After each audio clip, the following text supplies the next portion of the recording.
Hey, blessing to y'all today. I want to, God has pressed upon me to share part of my testimony. First of all, let's talk about testimony real quick. Some testimonies you ask for and some testimonies you don't. And your testimony is yet being written. It's like ongoing, everlasting. He's constantly going to give you testimonies you didn't ask for and ones you did too. But this particular one is based on tithes, offering, and we'll throw cheerful giving in there as well. Once upon a time back, and I'm going to say 2013, 2012, somewhere around there, time I was at a ministry. I had established myself as a faithful child. Every ministry I've always been at, I've been a faithful child. God loves a cheerful giver. And those who sow sparingly will reap sparingly. That's what the words say. And those who sow bountifully shall reap bountifully. So if you got an inconsistent harvest coming in, check and see if your sowing is consistent. I'm going to shift from that.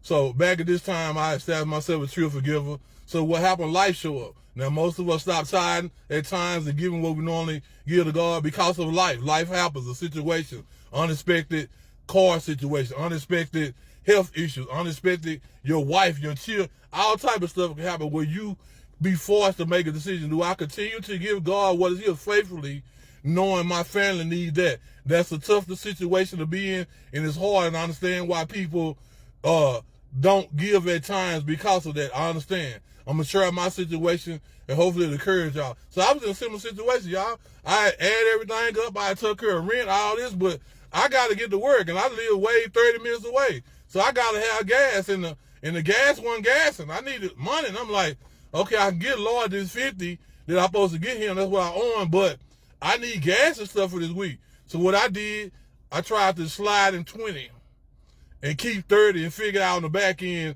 the rest of my gas money because I need exactly 50 to get gas for the week.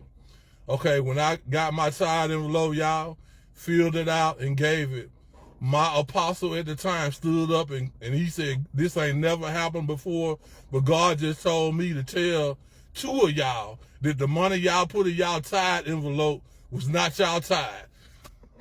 Oh, you should have felt my heart drop because I was embarrassed. I felt the embarrassment because now I got to ask for another envelope so they going to know I'm one of the ones. And how did I do this and why? And I'm thinking, even though I knew the reason why I done it, I was just like, wow, God done called me out today like this. And I'm a true forgiver. It ain't like I'm always shortchanging, George. Long story short, he finished the prophecy. He said, God said, one of y'all, he's going to rebuke the devourer for your sake on this week. Trust him. And I was like, okay. So I gave the other $30, y'all. Didn't know how I'm going to do nothing. It is what it is. Now, look at your neighbor and say, God got a ram in the bush. Because he did. After the service was over with, God already knew my situation. I already knew I was going to be short. He already knew I was going to be faced with whether taking care of my personal needs to my family or giving him what I owe him. So at the end of the service, y'all, I, at the time, was homeless. Here, from there, and everywhere, okay? Me and my wife at the time was really going through. So I was paying money. A group of men at the church was paying money for the church storage. So we would rotate it each week. And I had paid mine the week previous. Even though I don't have a home, I'm paying for the storage of the church to have stuff, okay? God seen that injustice in that, right? So he had convicted one of the deacons of the church to give me my money back. And that was going to cover what I was worried about on not paying God. Don't y'all miss this. Because God's mindful for everything. Don't miss this. So at the end of the service, they gave me $70. God already had my ram in the bush plus 20 for my week and my concern on why I didn't give him all of his. Then check this out.